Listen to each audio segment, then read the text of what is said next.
people think I am mean. No, I am not mean. I am very soft. Tó bá parọ́ mọ́ mi, mama sunkún mi. Ṣé wá rí ẹkún yẹn kò ṣe pé tó parọ́ mọ́ mi, ó ń ṣe mí bíi pé mo lè nu ẹ kó dákú kò dẹ̀ dá. Come on, manslaughter. Ọlọ́run má jẹ́ kí ṣùgbọ́n ṣẹ̀ṣẹ̀. I understand. So mo máa ń sábà wàhálà mi ìfẹ́ wàhálà because ó lè sọ̀rọ̀ sí mi kí n má lè sọ sí ẹ kí n wá nǹkan kí n jùlù ẹ kò dẹ̀ da violence ni. So I avoid problem because báwo èèyàn consider as she's keeping to herself is me avoiding problems.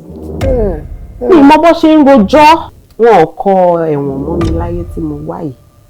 Kí n pé 100 kí n pé 120 mi ní bá wọn débẹ̀. So that is why I don't do confrontation. No, kò ṣe pé torí wà náà mi o. Emphasis. Oh, lè nà mí o. But I have a mother who loves me.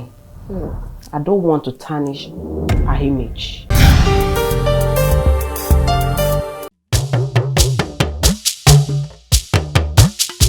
Ètò ńlá ti dé, ètò bàbá ètò Oyinmomo. Ètò ńlá ti dé, ètò bàbá ètò sẹ́ Oyinmomo. Ẹ pè é kí n gbọ́ná Oyinmomo, Oyinmomo, Oyinmomo, Oyinmomo. Ẹ pè é kí n túbọ̀ Oyinmomo, Oyinmomo, Oyinmomo, Oyinmomo. Ẹ káàbọ̀ padà sórí ètò wa ètò Oyinmomo náà ni a wà lójú amóhùnmáwòrán yín fún gbogbo ẹ̀yin tí àwọn wà lórí ẹ̀rọ ayélujára tàbí tí àwọn wà ní orí amóhùnmáwòrán. Àdúpẹ́ lọ́wọ́ yín pé tẹ́yin ò bá wá báwo la wá ṣe fẹ́ ṣe. Àlejò wa ti wà ń kalẹ̀ pẹ̀lú mi lórí ètò lénìí ọ̀dọ̀ àwọn ọ̀ṣọ́rọ́ ni mo yà sí ọ̀ṣọ́rọ́ ọlọ́mọge.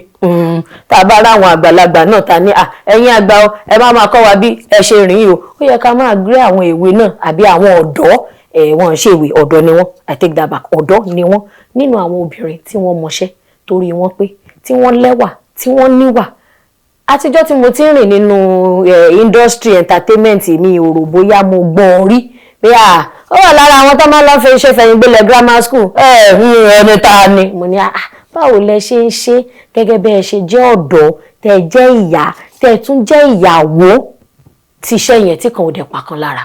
Ẹ̀yin wa lórí ètò Oyinmomo ẹ jẹ́ ká jọ kí Akínyànjú Arike kíkẹ́ lọ́mọ ṣe wà dáadáa. Mo wà lálàáfíà. Coincidentally ọ̀rẹ́ mi ni wọ́n. Ọ̀rẹ́ mi fi style sọ fún yín ọ̀rẹ́ mi ni wọ́n ẹ jẹ́ kí n fabs ọ̀rẹ́ mi ni wọ́n. You know happen. Adúpẹ́ fọ́tọ̀. Beautiful as always. Thank you. Skin yìí náà ni always popping. Kí la fẹ́ ṣe. Ẹ wà lára àwọn tí mo mọ̀ wípé láti jọ́ta àti mọ̀ yín ní skin dúdú kọ́wọ́ bọ cream rí. Ibo ni mo ti fẹ́ bá mi ìbá lọ́wọ́ ìyá mi ìbá lọ́wọ́ bàbá. Àmọ́ lẹ́nu iṣẹ́ tẹ̀yàn láàyò wọ́n máa sọ wípé bóyá téèyàn ò bá pupa kò ní ríṣẹ́ gbà wọn ò ní pè síṣẹ́. Bóyá torí mi iṣẹ́ ni tán lè ti gọ́ọ̀gọ̀. So n tó wùn mí ló wùn mí. N tó dẹ̀ yẹ ni gan ló yẹ ni. Ó pọ́n ọ̀rọ̀ máa yá díẹ̀. Ó dẹ̀ jẹ́ ká wò. A rí wípé nígbà kan a rí yín dáadáa. Nígbà kan ẹ sún sẹ́yìn díẹ̀ fún wa. Kí ló ṣẹlẹ̀? Mi ò fìgbà kankan sún sẹ́yìn ní industry. Àmọ́ bó ṣe wọn lọ́run ló ń ṣọlá ẹ̀. Bí ṣe àṣejókòó yìí mi ti bímọ 3. So àwọn àyè ìgbà yẹn náà ó lè jẹ́ yẹn náà pé bóyá àwọn èèyàn rò pé ó ṣẹ̀ṣẹ̀ bímọ kò ṣiṣẹ́ ó ṣẹ̀ṣẹ̀ bímọ kò ṣiṣẹ́. Then ìgbà kan náà àwọn kan rò pé mo múdi sí America ni meanwhile mo ń lọ mo ń bọ̀ ni mi múdi sí ibẹ̀ because up till now mo sì máa ń rẹ́ni tó máa ń bi mí pé mo ṣe bí o wálé mọ́ ni mo last one tí mo lọ ó ti tọ́dún 5. Àmọ́ agbárí gbogbo ẹ̀ bó ṣe wọn lọ́ọ̀ ló ṣọlá ni kí n sọ. Tó ibo lẹ́yìn gbà wọ tíátà torí kò ṣe púpọ̀ nú àwọn èèyàn ló mọ story yín ló mọ ìtàn bẹ́ẹ̀ ṣe wọlé. Okay, mo wo movie Adébáyọ̀ Tìjání lọ́dún náà lọ́hùn. Then kó tó dìgbà yẹn mo máa ń darapọ̀ mọ́ anything tó bá ti jọ mọ́ drama bóyá church ni bóyá ní school ni mo máa ń ṣe. So lọ́jọ́ yẹn mo kọ̀ dẹ̀ ń wo fíìmù yẹn ni mo dẹ̀ wò pé ẹ dúró náà èmi náà lè máa ṣe irú nǹkan báyìí at least gbogbo yìí tá à ń ṣe tí ò ń ṣe pé à ń ṣe fún gbogbo ayé rí àwọn èèyàn ní à ń ṣe dáadáa mo dẹ̀ wò pé nǹkan tí mo ní passion fún ni at the end of the movie fortunately nọ́mbà Adébáyọ̀ Tìjání wà ńbẹ̀ bí mo ṣe mú nìyẹn mo wá sá kúrò nínú ilé mo lọ pè wọ́n ta wọ́n dá mi lóhùn dáadáa wọ́n ní àwọn show movie ní National Theatre nígbà báyìí ni mo lè rí àwọn ó wá kú báwo ni mo ṣe fẹ́ sọ fún ìyá mi àti bàbá mi mo mọ̀ pé nífẹ̀ẹ́ sí eré orí ìtàgé wọ́n nífẹ̀ẹ́ sí gan kódà ìyá mi ló jẹ́ kó máa ṣiṣẹ́ yìí kó jẹ́ pé ọwọ́ wọn ni mo ti bá àmọ́ ọkọ wọn ò gbà ìyẹn bàbá mi wọn dẹ̀ lè yọ ṣe àbí so gbogbo ìgbà tí mo dẹ̀ ń sọ ìyá àwọn méjèèjì ti kọra wọn so ó rọrùn fún mi láti lọ bá ìyá mi pé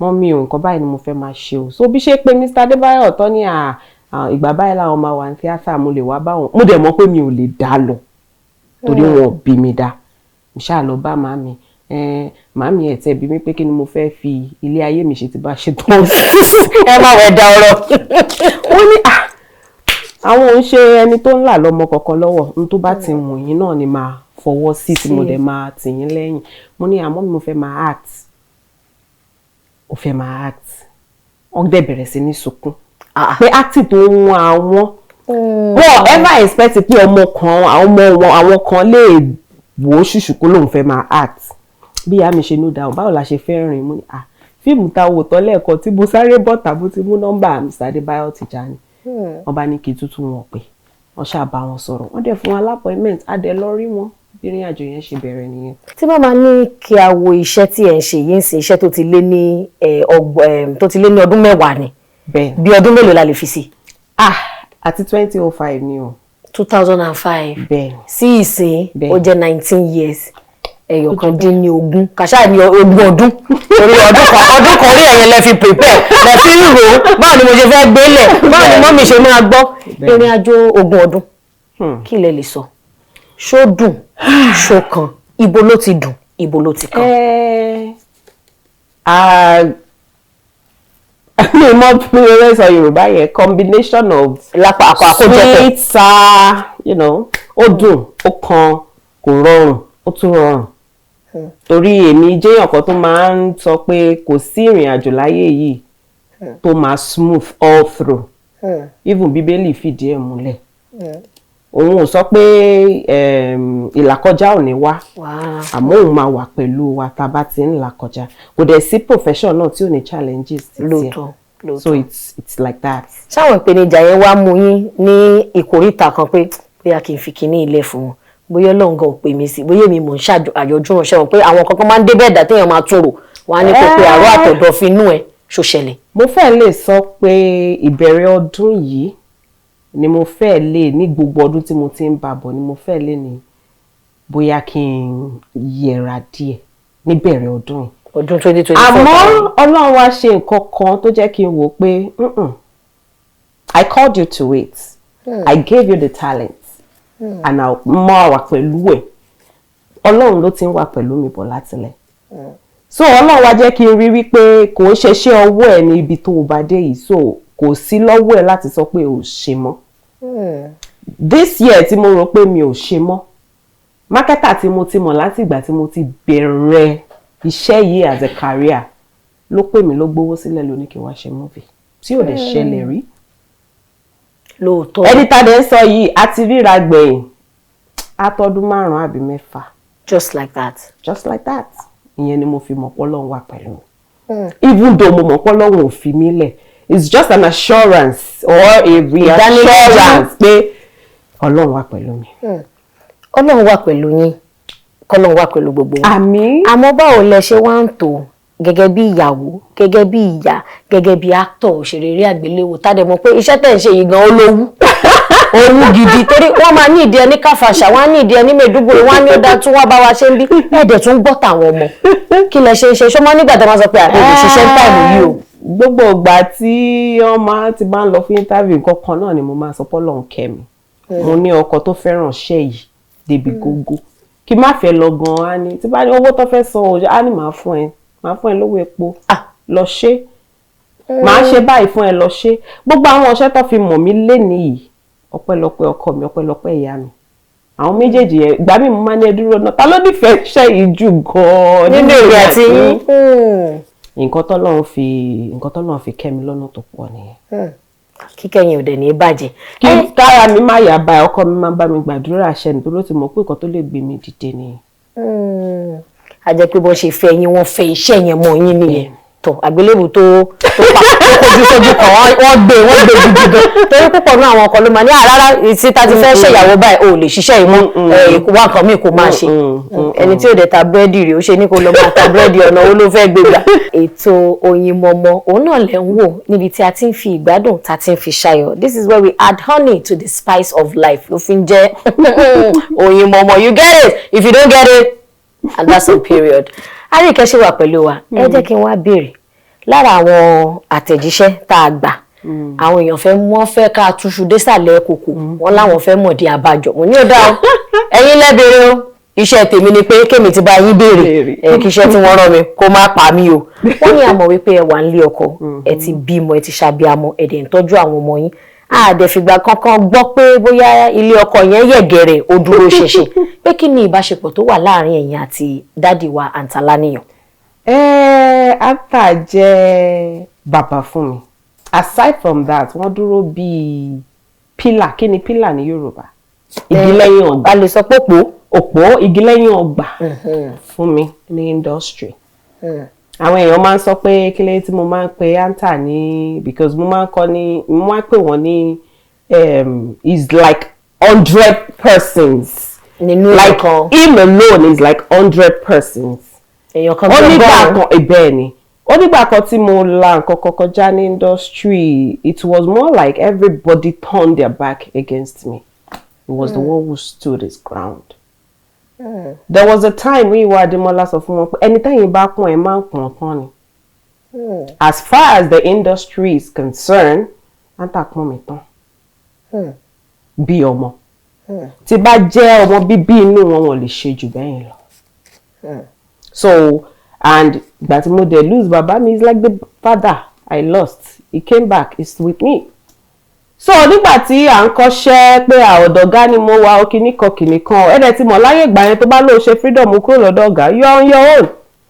Ẹyẹ ni ẹ kò lọ máa jẹ́ ọ̀rọ̀ ẹ̀. You are on your own. If you like perish, if you like prosper. It was the only one I saw. So until tomorrow, you're still standing strong. Beside you, by you, for you, with you. All around. Everyone in my family, they call him grandpa. Àwọn ọmọ mi grandpa. Àwọn ẹ̀gbọ́n mi, àwọn àbúrò mi, àwọn auntie mi, daddy. I mean, it's a bond that cannot be broken. Antar is my family, is my blood, is my father. And I'll say it anyway. Ṣé ẹ ti gbọ́? Ẹ̀yin oníbèrè. Ṣé mo ti clarify? Ká má ní ṣé nígbà tá a rí ìkẹwà béèrè ṣé ẹ ti gbọ́? Ẹ ti fetí ara yín gbọ́. Ọ̀rọ̀ industry yóò ṣe big deal because one thing about yàtọ̀ sí industry kó má jẹ́ industry gan ní part of this world that belongs to tọkùnrin àtobìnrin bá ti close jù tí wọ́n ń ṣe tọkọtaya wọ́n ti ń fẹ́ra wọn nìyẹn. Ẹ fẹ́ everybody sílẹ̀ ṣe bí adult everybody. Ó kọ̀ concern wọn pé ibo ló fẹ́ kọjú bọ̀dá sí if in case if at all. Ọlọ́run ní jẹ́ the love of your life. Ní ìṣẹ̀lẹ̀. Tó ẹ wá jẹ́ ká wò production mélòó ló ti jáde látọwọ́ yín pé ẹni méjì mẹ́ta ṣó bójú owó ṣe rere ẹ ti sọ̀rọ̀ méjì nsìn tí ò tiẹ̀ ṣáná tí ò gbéra àmọ́ ìwé ló bójú owó tẹ rere tínú yín dùn sí. Rumpus in my innards Dàfúnrú ìyẹn ni mo ṣe ní 2019. Mo premiere in America, in over 5 states in America. So till tomorrow, that remains my highest. And I'm so hopeful for Ìṣùpọ̀nlé tó fẹ́ jáde pé dada máa ti bẹ̀yọ. But so far so good, Dàfúnrú, because mo rí owó, and that got me my first car in the industry in 2019. Fúnra mi mo ra mọ́tò mo tu owó jọ. Mo ṣe fíìmù, mo rí owó, mo dẹ̀ ra mọ́tò. Wọ́n máa sọ wípé status tí wọ́n fi máa ń pèèyàn ní producer ìyẹn àwọn tí wọ́n ṣe agbátẹrù wọ́n ní ó ti wọ́pọ̀ nínú Yorùbá kéèyàn kan tó dé kó tó lọ́dún méjì ó lóun ti di producer. Ṣó yẹ kó rí bẹ́ẹ̀ àbó yẹ ká ní ìlànà tá a máa gbà kódà kó tó lè di producer wàá gba bí báyìí wàá gba bí báyìí wàá gba bí báyìí kọjá kí lè rògbà tí yín lórí ẹ̀. Ìlànà wà bọ̀ gbogbo àwọn tó ń wọlé náà kọ́ ló fẹ́ tẹ̀lé ìlànà yẹn. ẹlòmíì fẹ́ wá ó fẹ́ di star in 6 months. Mo ti rí àwọn èèyàn tó sọ fún mi. Ọmọ mi máa fẹ́ kọ́ṣẹ́ ní in 1 year àwọn fẹ́ pro máa ní àbóyá kó sún síwájú. Torí bí tó ń lọ yẹn gan èmi gan tí débẹ̀. So you have to ọmọ máa ń kọ́kọ́ rá kó tó rìn. But a lot of people coming into the industry, not everybody, but at least pẹ̀lú gbogbo ohun tèmi ti mọ̀ 70%. They just want the name, they want the fame. They want to cut corners. Like Abuja. Yeah. So nǹkan tó yẹ máa ń dàbí pé a lot of producers go mọ nǹkan tó ń ṣe, kò mọṣẹ́ yìí débi tó máa mọ nǹkan tó ń ṣe. Ó kàn fẹ́ appear on screen káwọn èèyàn máa pè é. Mo rí ẹnu fíìmù báyìí, mo rí ẹnu fíìmù báyìí, mo rí ẹnu fíìmù báyìí. Tẹ́ bá ní kẹ́lòmíì wá analyze story tó ń ṣe. Ó wà location o. Kó wá analyze story kò ní reanalyze because kò tí ó kàn the only thing in his or her head is I just want to appear in the movie. Ìtàn bá ṣàdẹ̀ lòmí sí eré oléré màá gbówó mi kalẹ̀ máa ṣe kára mi. Máa fi produce nǹkan tó máa ń ṣe a lot of people nìyẹn. Mo máa ń sọ even tó bá lówó ẹ̀ gan it's better to know your onions. Iṣẹ́ yìí ò kì í ṣeré but àwọn tó ń fi ṣeré pọ̀ ń díẹ̀. And who am I to say. Bó ṣe ṣe tiẹ̀ ò dáa. Ẹ wá jẹ́ kí n béèrè nígbà tí à ń ṣe ètò àsíá election sí lára àwọn tí wọ́n wọṣọ campaign ṣé wọ́n pè yín ni àbí wọ́n pè yẹn lówó yẹn kéré tó máa pè. Kí ló dé ẹ tètè gbá lẹ́nu mi. Please sí lára àwọn tó máa pè. Ṣé ẹ fáìn ni àbẹ́ ẹ̀ mọ̀rọ̀ sọ. Bí ìyẹn pé mi ò ní rú ọ̀yàyà bẹ́ẹ̀ yẹn. Mi ò ní. Abájọ táwọn èèyàn fi máa sọ pé ó ní ìgbéraga ó wà uptight tẹ bá rí kò kí ń túraká ó wà ó look unapproachable àwọn ọ̀rọ̀ yẹn pọ̀. Ìyẹn dájú kọ́ ni mo pure water ni mí. She's always in everybody's business. Nǹkan tó pè sí ayọnu sí nǹkan she wants to know she's there. Ó máa ń sound so painful tọ́rọ̀ kan bá ṣe bí ọ̀rọ̀ tó wá ń pè yín pé ó gbọ́ lágbájá wọn ló wà bẹ́ẹ̀ gbà tí kinní kan ṣẹlẹ̀. Àná tí ìyá mi gan bá wà nílé tó bá wà lẹ́gbẹ̀ẹ́ mi bí tí ó receive call yóò máa bí mi pé ta ló pààrọ̀ ẹ mọ́ mi lọ́wọ́ because that's I mean nǹkan táwọn èèyàn pè ní ìgbéraga yẹn mi ò rí bí ìgbéraga but we all have our perspective towards other people. I mind my business, that's just it. I mind my business because tó bá pè mí tó bá ní wọ́n ní nǹkan ṣẹlẹ̀ kíní kan ó dẹ̀ wà ń bẹ̀ ọ̀rọ̀ tí máa sọ sí ẹ you will never as it is in my years of experience in the industry nǹkan míì máa ṣẹlẹ̀ míì kì í mọ̀ orí internet ni máa ẹ̀ṣẹ̀ mọ̀. I don't know a lot of things because I do not build relationship where somebody will call me and say, gbọ́n kọ́tọ́ ló ṣẹlẹ̀ sára alẹ́ ẹ̀. I don't have that kind of relationship. Kí n gbà wọlé. I don't have that kind of relationship. Location ta lọ ní last week. Kíní kan. No, I do not. I don't have that kind of relationship with anybody. Anybody, no. Ṣé ìyẹn wá ní ò jẹ́ kí ẹ rẹ̀ ta bá orúkọ yín tí a fi lè pè yín sídìí nǹkan tí ò dáa. Mi ò mọ̀ náà because ṣé mo pé ìgbà míì wàá jókòó jẹ́jẹ́ wàhálà wa ẹ̀ bá bóyá àdúrà mi ló ń gbà Ọlọ́run mi ìfẹ́ wàhálà mi ìfẹ́ dààmú ẹni tó máa dé bá tó máa kàn mí mi ò fẹ́ láràárọ̀ Ọlọ́run yà mí yé èṣù some things let me wàhálà that's why I mind my business. People think I am mean. No, I am not mean. I am very soft. Tó bá parọ́ mọ́ mi, mama sunkún ni. Ṣé wá rí ẹkún yẹn kò ṣe pé tó parọ́ mọ́ mi, ó ń ṣe mí bíi pé mo lè nu ẹ kó dákú kò dẹ̀ dá. Kọ́ wá ní manslaughter, Ọlọ́run má jẹ́ kí ṣùgbọ́n ṣẹ̀ṣẹ̀. Understand, so mo máa ń sábà wàhálà mi ìfẹ́ wàhálà because ó lè sọ̀rọ̀ sí mi kí n má lè sọ sí ẹ kí n wá nǹkan kí n jùlù ẹ kò dẹ̀ dá violence ni. So I avoid problem because that way you consider as she's keeping to herself is me avoiding problems. Mo bó ṣe ń rojọ́. Lẹ́yìn interview.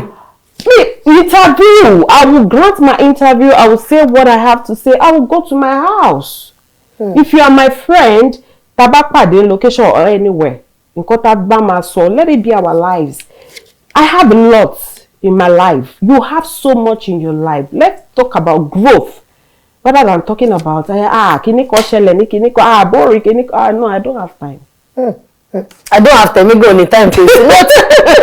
Wọ́n nígbà ibi tí ẹ̀gbọ́n pé mi náà máa sọ pé ibi tí wọ́n bá pìyẹ́ sí tó ò bá ti lọ bẹ̀ wọ́n lè sọ pé wọ́n wá ẹran kan pé kàn ẹ́ wọ́n lè pìyẹ́ sí. Ẹ jẹ́ kí n béèrè pé púpọ̀ náà àwọn èèyàn mọ̀lú tẹ́ ti wá ibo nílùú yín. Ọ̀yọ́ ni bàbá mi ti wá. ibo lẹ́yìn ti wá. Wọ́n ṣàbí mi torí ó funny gan because of problem táwọn méjèèjì ní àti ìyá mi àti bàbá mi. Film ló ever gbé mi délùú bàbá mi rí láyé mi. Ìyẹn Awẹ́ lọ́yọ̀ọ́. Awẹ́ ní ìlú Awẹ́, àwọn èèyàn pàtàkì ló wá látàwẹ́. Ó dà, ọba tí ó ń jẹ ní Ọ̀yọ́, kí ni àkọlé orúkọ ọba yẹn? Mi ò mọ̀. Ní ọba tó ń jẹ lọ́yọ̀ọ́. Kí wọ́n fi ń pè wọ́n? Ikú bàbá yìí. Aláàfin of Ọ̀yọ́. Tá bá wá lọ Ìbàdàn kọ́, ọba tó wà ní Ìbàdàn kí ni wọ́n ń pè wọ́n? Olúbàdàn tún ni. Tá bá ní ká lọ Àkúrẹ́, ọba tó wà l'Ákúrẹ́ kí ni wọ́n ń pè wọ́n? Mi ò mọ̀ o. Mọ̀ t'Àkúrẹ́. Mi ò mọ̀. Tá bá ní ká lọ Oǹdó ńkọ́? Mi ò mọ̀. Mọ̀, mo láìkí yẹn parọ́. Ẹlòmíì á sọ pé ṣàkàrà bùdùrù ṣàkàrà bọ̀bọ̀. Mi ò mọ̀. Ó dà, tá bá ní ká lọ Àkúrẹ́, Déjì ló wà ní Àkúrẹ́. Tá bá ní ká lọ Oǹdó, Òṣèmàwé ló wà l'Oǹdó. Ẹ̀tún torí kan mú àbí. Mo rí mú. Ẹ wá jẹ́ kí n bi yín, nígbà kan wọ́n ní ẹ̀yin àtàwọn èèyàn kan níjà. Pé bóyá ẹ̀yin àtàwọn ọmọ ẹgbẹ́ tẹjọ kọ́ṣẹ́ níbì kan náà, ọ̀rọ̀ yẹn ṣe ọ̀rọ̀ ó ṣe aáwọ̀ ẹ sọ̀rọ̀ síra yín, everybody lọ́lọ́ tiẹ̀. Kí ló ṣẹlẹ̀? Mi rò pé mo bá anybody níjà tí a sọ̀rọ̀ síra wa. Ever, rárá. The worst tó máa ní mo ṣe ni tí bá níjà pẹ̀lú èèyàn tó jẹ́ ìjà tó le, gbogbo nǹkan tó bá máa connect wa pọ̀ máa block ẹ̀. Ẹni tó bá jọ̀rẹ́ ẹ̀ máa sá fún. I will avoid you totally. Bọ̀ pé mi àtẹ̀yàn wá ṣe mi ṣe rí. A jẹ́ pé iye tán mú yẹn wọn mú 100 òfò ni. Àwọn tó bọ̀ mí dáadáa, not because mi kì í ṣe confrontation like I said earlier. Reason being that wọn kọ ẹ̀wọ̀n mọ́ mi láyé tí mo wá yìí. Kí n pé 100, kí n pé 120, mi ní bá wọn débẹ̀. So that is why I don't do confrontation. No, kò ṣe pé torí wà náà mi o. Emphasis. O lè nà mí o. But I have a mother who loves me. I don't want to tarnish her image. I have a husband who has done everything for me. I have kids. Tí mo fẹ́ kọ́ dàgbà kọ́ wò pé ìyá mi ṣe lè. So mo máa avoid confrontation, not because you can beat me, kò ṣe pé o lè, kò sí kankan tó fẹ́ ṣe fún mi. But èmi lèmi máa ń sá fún wàhálà ti ara tèmi gangan. So pé mo bá yàn ṣe kinní kan, èmi kọ́. Bóyá rí ìkẹ́ mi wà ní. Èmi kọ́, kò ṣe àrí ìkẹ́ tèmi. But èmi mọ̀ pé gbogbo bí ti bá ti mọ̀ pé connection wà láàrin èmi àti I'll block it. I don't want to see you, don't see me. Keep your distance very far away from me. Till further notice. Àti mọ́dà gan wà nínú ẹ̀. Mọ́dà notice. Ẹ jẹ́ ká wà bẹ́ẹ̀ kó máa lọ bẹ́ẹ̀. Ó dá alákòótán, ẹ jẹ́ ká wo Arike Akinyaju. Àti rí pé lẹ́nu ọjọ́ mẹ́ta yìí ẹ ṣe ìṣùpọ̀nlé premier. Kí ni ìṣùpọ̀nlé dá lé lórí? Ṣé orí ìṣùpọ̀nlé lẹ ti máa dákẹ́ ni àbí tẹ́ bá tún rẹni gbówó lẹ̀ ẹ̀ tún tẹ̀síwájú? Mi ò dákẹ́ o. Ó ń tẹ̀síwájú ni o. Ọlá Ọlọ́run ni o. Then ìṣùpọ̀nlé is just to change a perspective about our culture that èṣù èèyàn burúkú ni. Not that the character own worship èṣù per se or own celebrate èṣù. It's just so that people can change their perspective pé èṣù èèyàn kọ́ lè yí ìrònú wọn padà. Èṣù kọ́ ló máa ń tìyàn ṣe nǹkan. Ṣùgbọ́n tó o bá rò á ràn ẹ́ lọ́wọ́. Torí èmi rí from research pé àwọn èèyàn dá ti èṣù yàtọ̀ sí Ògún, Ọbàtálá, Ọ̀ṣun, àwọn gọ́ọ̀ṣà wa ní àwọn òṣà wa yẹn. So movie yẹn ohun tí tó bá wò lọ́ máa wá mọ̀ bóyá èṣù ń dá dúró títí ẹ ní àbí kò dá dúró títí ẹ, ṣé èèyàn burúkú ni àbí kì í ṣe èèyàn burúkú, nǹkan tó stand fún gangan ohun tí tó bá wo fíìmù yẹn. Tó ní nǹkan tó stand fún gangan nìyẹn. final lẹ́yìn ilé tí wọ́n bẹ̀rẹ̀ kọ́ṣọ́ ní ẹ̀dùn kẹ́ máa lọ final kí ni ó ń ṣẹlẹ̀ lórí social media tí ẹ lè sọ wípé ẹ̀yin ò nífẹ̀ẹ́ sí bí a ṣe ń lo social media? Ọ̀pọ̀lọpọ̀ nǹkan ló ṣẹlẹ̀ o. It's not in my place to judge people because I don't even do it. Gbogbo èèyàn ló ní bó ṣe fẹ́ lo live ẹ̀. Àmọ́ nǹkan míì máa ń kàn èèyàn lóminú. That's the extent tí àwọn èèyàn máa ń lọ for views, publicity, fame. Like social media ó máa tètè jẹ́ kó lórúkọ, nǹkan tí ò wà unthinkable, unimaginable things. People do it, and at the end of the day, ẹ kàn realize pé gbogbo nǹkan tó ń ṣe yìí náà ó máa trend, ó pẹ́ ju àríwẹ̀rí 6 months. Àríwẹ̀rí ó pẹ́ jù àríwẹ̀rí 6 months. Tẹ́ bá notice àwọn musicians wa gan sìn, orin wọn ò kí ń last mọ́. Torí tó máa lé ìkejì gan ti rẹ̀ 3 months film ó ti lọ, ó ti bá tẹ́gùn lọ. Nǹkan tí social media ń ṣe nìyẹn. If you do so many things for view, it's not going to last. Ibi iṣẹ́ tí mo ti ń bọ̀ tí mo ti débi báyìí láàárọ̀ ẹ̀, wọ́n sọ nǹkan kan, mo dẹ̀ fi ń dúpẹ́ lọ́wọ́ Ọlọ́run, kò ń ṣe pé mo mọ̀ ọ́ ṣe. Wọ́n ní eléyìí ò kì í ṣe actor social media, kí social media ti dé ló ti ń jẹ ìjú. Bọ̀ mo fi gbígbọ́ ṣaláìgbọ́ kó bá má kó sí mi nínú orí. Àmọ́ òótọ́ ni. Torí tẹ́ bá follow mi lórí social media rí pé mi ì jẹ́ bákan náà. Àṣà kan máa ń post ṣáá ni. Kò ṣe pé mò ń ṣe kọ́kọ́ for traffic or anything. I just akọ̀ ń bá gbà mú pé okay social media bá gbà yìí pé olè ló tún ṣe ẹ jẹ́ ká máa ṣe. Not pé torí mo fẹ́ ní fame látorí social media àná. Àbí controversy àbí wọ́n wá pè lọ́mọ́yàn kan. Èyí tó máa wá ń kan mí lóminú jù làwọn teenagers wa nísìnyí, they are really losing it. Wọ́n pàdánù ẹ̀. They are really losing it. Ó ti pọ̀ jù. Nípasẹ̀ èwo gangan ẹ jẹ́ ká mú àárín ọ̀rọ̀ kan sọ. Wọ́n ti mi ìfẹ́ ní àwọn òbí wọn ti ń jẹ́ kó máa tètè ní access to social media. So wọ́n ríra wọn mọ́.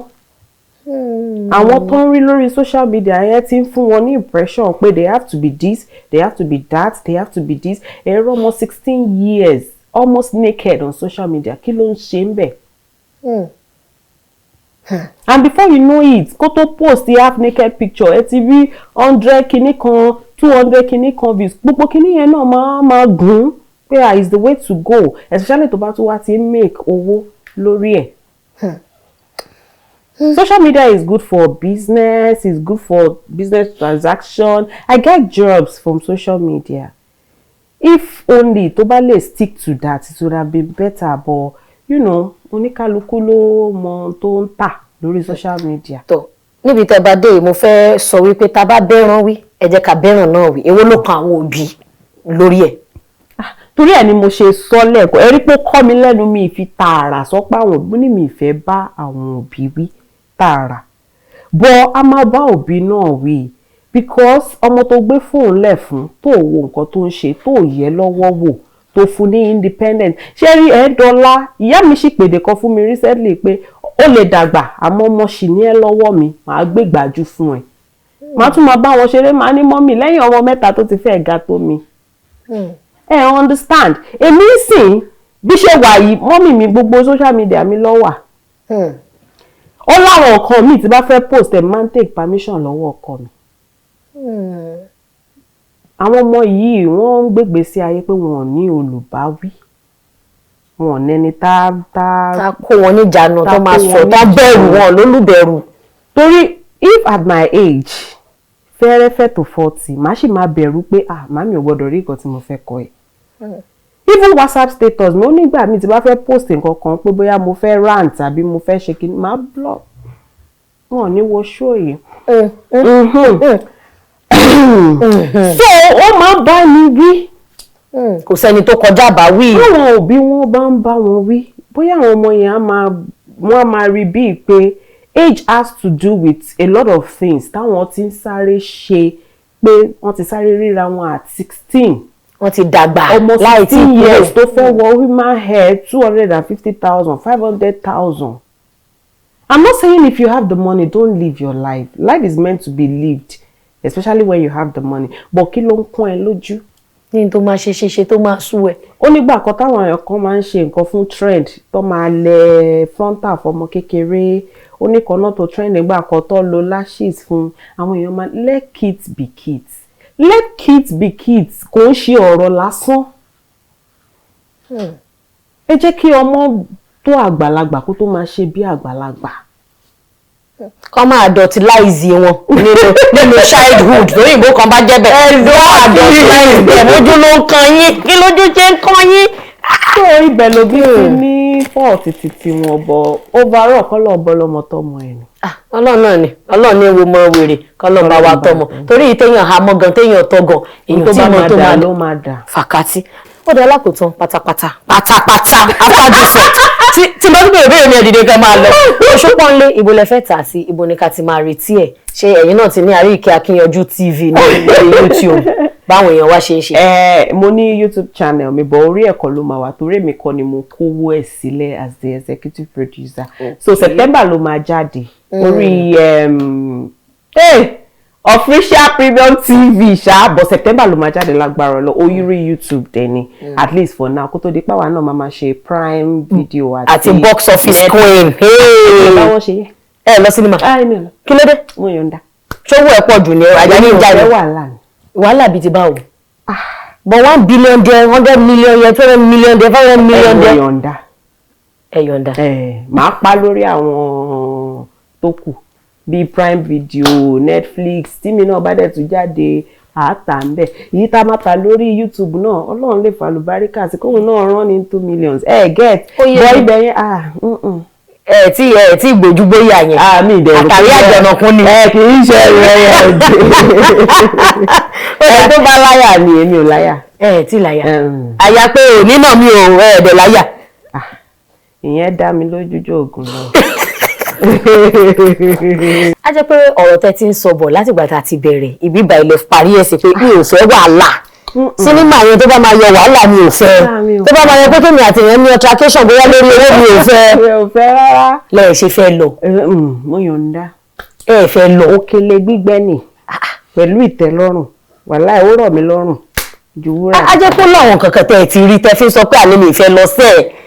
ìrírí máa ń fà á ná yàtọ̀ sí pé àbá ti bí mi lélẹ̀ ọ̀ọ́bẹ̀ mi fúnra mi ṣe jẹ́ lélẹ̀ ìrírí náà tún máa ń fà mo béèyàn kan mi ṣe meet and greet ìgbà yẹn mo ti wá wò pé it's not for me it's not for me. It's not for you. Tó bá ti jó ọ̀gẹ̀dẹ̀ lọ. I know the chop am. You know the chop am. I know the chop am. Tó ẹ ṣeun púpọ̀ pé nínú àìráyè yín ẹ wáyè àti wá dá wa lóhùn láti wá dáwọn olólùfẹ́ yín lò torí àwa ò tó pè yín. Àwọn náà ti fàtẹ̀jíṣẹ́ ránṣẹ́ pé ẹyin dún ńkọ́ Arike ńkọ́ ṣé kò dá wa lóhùn ni a ní Arike yẹn má wọrí Arike náà òun lẹ ti gbà lálejò lénìí. Fún gbogbo ẹ̀yin tẹ́ bá dẹ̀ fẹ́ béèrè àwọn béèrè sí ìyẹn sí lẹ́yìn ìtẹ́sí ní ká béèrè ẹ lè lọ orí ẹ̀rọ ayélujára wọn very friendly very accommodating àmọ́ àkọjá yìí o kò ṣe bí kò máa lù ó ṣé o gẹ́ ẹ tiẹ̀ ẹlòmíì kò dìgbà tó bá rí glove boxing lọ́wọ́ ẹ̀ kò tó mọ̀ bóyá ó ń bọ̀ ọjà àbúkọ́ training o Ọlọ́run ní bá ti ní jẹ́ àti ẹ̀ ń bú èèyàn tó bá bú mi gan máa gbẹ́ ń blọ́kì ní mi ì lè rojọ́ a ní mi ìfẹ́ wàhálà. àmì òun kò ṣe bí pé one on one again tó láti ọ̀dọ̀ aláṣẹ àti olùdarí iléeṣẹ́ AK Media Studios tí wọ́n ṣe agbátẹrù àti onígbọ̀wọ́ ètò Oyinmomo wọ́n ní ká gbé ẹ̀bùn ráńpẹ́ yìí fún yín pé àwọn junior àti dádì lẹ máa fi sẹ́ngẹ̀mẹ́ǹgẹ̀ fún ẹ ti gẹ̀ẹ́tì ẹ̀. ẹ ṣé o Oyinmomo inú mi dùn láti wà níbí lónìí torí lóòótọ́ ká bá parọ́ ó ṣe díẹ̀ àmì ráyè kinní kan àmọ́ lẹ́ni yìí inú mi dùn láti wà níbí bá ẹ ṣé gan-an ni o iléeṣẹ́ yóò ní jóná o òkè lẹ́mọ́ rú sí òkè lẹ́mọ́ máa lọ.